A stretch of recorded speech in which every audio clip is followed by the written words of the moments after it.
16th and 17th continue to run close together. There they are. Andretti, Earnhardt Jr., Spencer. That's a heck of a battle there now. Yeah, and they've been battling for quite a while, too.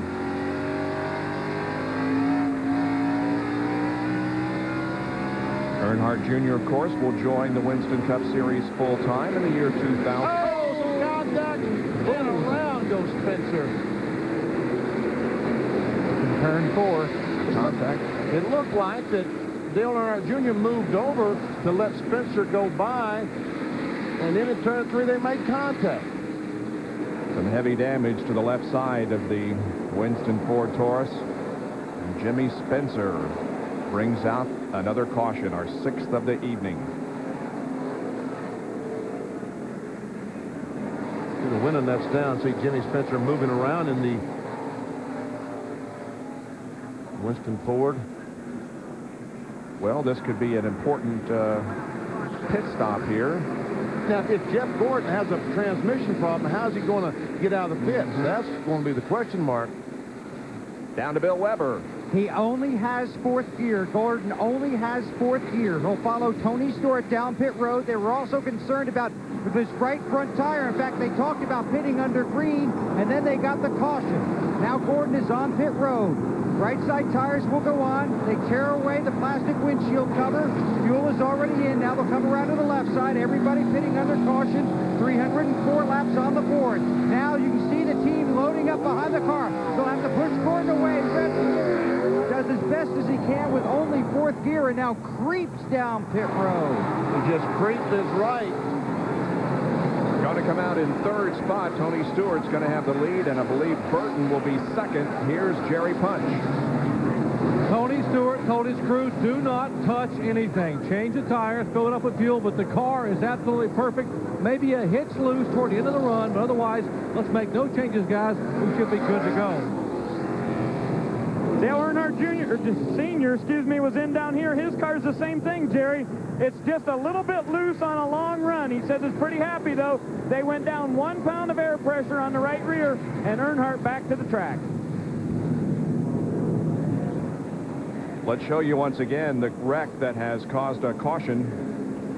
It involved Dale Earnhardt Jr., Jimmy Spencer. See Earnhardt in the 8 car down on the low side. Makes contact with the 23. Didn't take much. And around he goes into the wall hard. And from another angle, Earnhardt Jr. goes in the corner. And for some reason, I mean, it looked like maybe the car got a little bit loose, or he's trying to save the car. I mean, you look at the thing, you say he just went up and hit the 23. But I don't believe he did that. I think that something happened that caused him to go up and get in the side of the 23 car. There was an obvious bobble that sent the car up into Jimmy Spencer. We'll take another break and be back with more live coverage in just a moment. Still under caution here at Richmond International Raceway because of an accident involving Jimmy Spencer. Now, Jeff Gordon falling to 3rd position here as a result of these pit stops. Bill, what's the situation with his transmission? Well, he only has 4th gear, Bob, as we talked about, but now he has told Ray Evernham he definitely has a clutch problem. He's going to come down pit road. They want to check it and see if they can do something to correct the clutch problem on pit road. They had talked about taking the car back to the garage. You can hear the fan reaction here at Richmond. They'll jack it up, take a look at it, and again, they'll have to push him to get him started down pit road. You have to use a jack stand when you send a man under the car on pit road by NASCAR decrees. Shuts off the car. And now not sure what they could do to the clutch.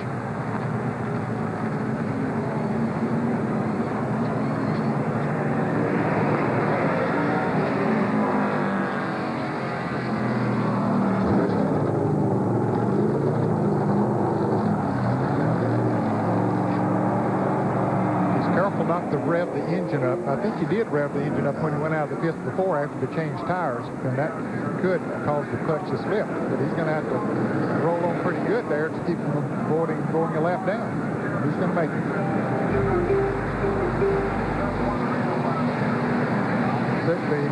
signal is being given for 1 lap to go. They'll go green this time around, and I'm not sure that his car is going to get up to speed.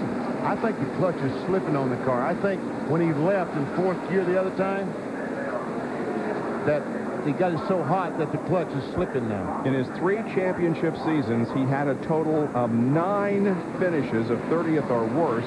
In the first 24 races of this year, he has had 6 finishes of 30th or worse. Bill? Well, Ray Evernham has come down off the pit box here on pit road, continues to talk to his driver. Gordon wants to ride around, but if that's as fast as he can go, they're not going to let him stay out there. Green flag's about to come, and this field will blow his doors off here in about 5 seconds. And Tony Stewart has moved ahead of Jeff Gordon in the point standings. To make matters worse. Yeah, as the green comes out and we go back to competition. Look how slow Jeff is down the backstretch, and it looks like he is headed in. No sense being out there at that speed, is there? No point at all. He could hardly get back to the pits. Rusty may have a problem, Jerry. He's reporting, guys, that apparently the power steering has gone out. He's having to grab the steering wheel and just twist it with both hands to get the car to turn. And, guys, he's got, 88 laps to go? That's going to be a lot of effort by Rusty Wallace. The 24 of Jeff Gordon goes behind the wall for repairs to the transmission and clutch. I think he's going to the garage here because I don't think they can fix that problem in remaining 87 laps. Here's a Hardee's Field summary, and it shows you that Stewart moves to 4th in the point standings. Bill? Crew Chief Benny Parsons had it exactly right. That's what Ray just said. Take it to the garage. There's not enough time left in this race to fix it. Well, that is going to drop Jeff Gordon way back into the 30s, maybe even the 40s.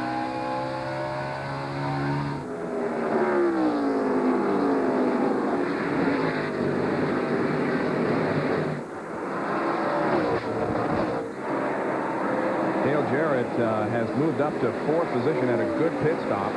Moved from 12th to 5th and has picked up a position since then. And you'll recall the last couple of nights of racing. Well, Greg Biffle, the points leader in the NASCAR Craftsman Truck Series, won that race. Dale Earnhardt Jr., the points leader in the Busch Series, won the race last night. What do you think, Ned? Sounds good to me. Continue that trend here at the Richmond International Raceway.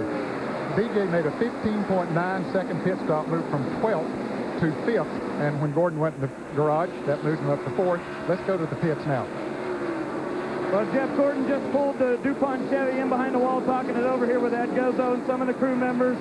As he climbs out of the car, we'll get over here to him. Jeff, very, very odd to see you guys have a mechanical problem. Yeah, it's the same. You know, we were running really strong, and we were getting better and better. And, you know, something broke in the transmission. All I had was 4th gear there, and when I went to take off out of the pits, I, had to slip the clutch and burn the clutch up in it. So I couldn't go anywhere. Oh, well. Too late to fix it now, right?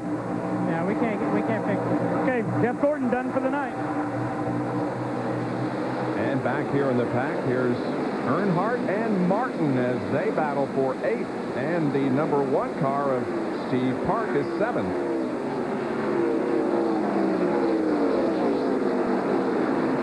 Jerry Nadeau's been in the picture a lot tonight. He's a lap down, but he's running in 19th position right now, but he has run well after he got that lap down. And here is 10th and 11th, Hamilton and Skinner. And the 28 car of Irwin is still on the lead lap in 12th spot. But I thought I saw a little whiff of smoke from that 28. Might not have. I don't know.